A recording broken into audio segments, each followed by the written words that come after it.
जैसा कि आप सभी को पता होगा कि प्यार मोहब्बत होता इसका खेल नहीं होता है जिंदगी में।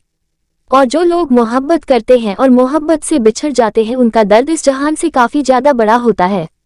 क्योंकि लव स्टोरी इन हिंदी की कहानियां इन्हीं लोगों के रुला देने वाली कहानी राजा बेवफाई कहानी से शुरू होती है।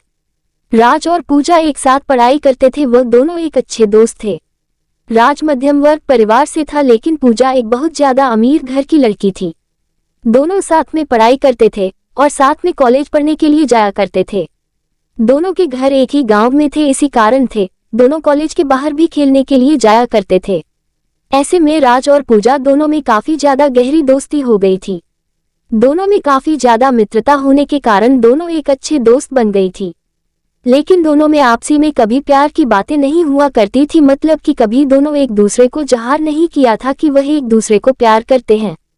धीरे धीरे इनकी दोस्ती और गहरी बनती गई और इन दोनों को दोनों के साथ रहने की आदत हो चुकी थी और दोनों कभी भी अलग नहीं रह सकते थे। धीरे धीरे राज को पूजा से बेइंतहा प्यार हो गया था, लेकिन पूजा को इस बारे में नहीं पता दे। पूजा हमेशा चाहते थे कि वह एक अमेरिका तथा विदेश में रहने वाले लड़के से शादी करेगा जो बहुत ज्यादा अमीर होगा।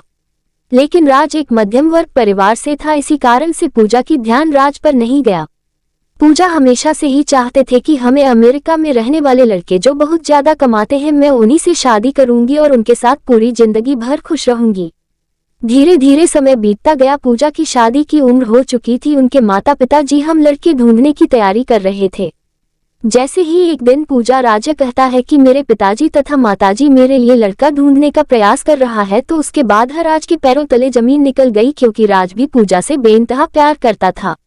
लेकिन राज पूजा के मन के बात को जानता था चित्र से कि हुआ क्या चाहती है, और पूजा तो हमेशा से ही अमीर लड़के से शादी करने के लिए चाह रहे थे।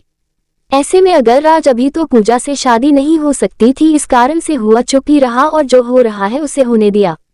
धीरे धीरे जैसे ही उनके माता पिता जी ही लड़का ढूंढने का प्रयास करने लगा था, वैसे ही एक अमेरिका से लड़का आया था शादी करने के लिए, जिसका नाम पीयूष था। बहुत ज्यादा अमीर घर का लड़का था। वह अमेरिका में जॉब करता था और उसकी महीने की कमाई तकरीबन $500 प्रति घंटा थी। जैसे जैसे शादी के बाद भी चलता गया वैसे वैसे राज की जिंदगी खराब होने लगी थी। वह अपने आप में किसी भी चीज पर ध्यान नहीं देता था, साथ ही पढ़ाई लिखाई पर भी ध्यान नहीं दिया करता था। राज को पूजा के जाने का गम सताने लगा और वह चाहकर भी इस बात को नहीं बोल सकता था कि राज पूजा से शादी करेगा, क्योंकि राज के पास से अपनी हैसियत नहीं थी जितनी हैसियत के लड़के के बारे में पूजा आपसे सोचा करते थे और रात को भी बताया करते थे युवा कितनी हमें लड़के से शादी करेंगे।